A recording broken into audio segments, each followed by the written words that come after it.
Ассалаумағалейкум достар, жақсы жаман арнасына қош келдіңіздер. Және мен жыртқыш жануарлар туралы айтатын боламын.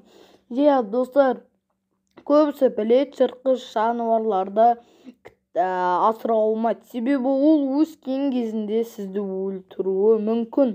Тек жыртқыш жануарларда мысалы мысықтың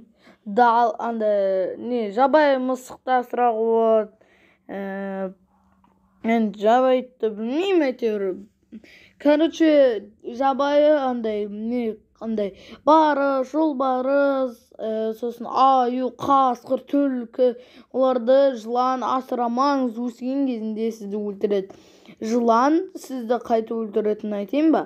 Ол сізді өскен соң сізді жайлап баурап, сіз ұйықтап жатқан кезде қылқындырып өлтіреді.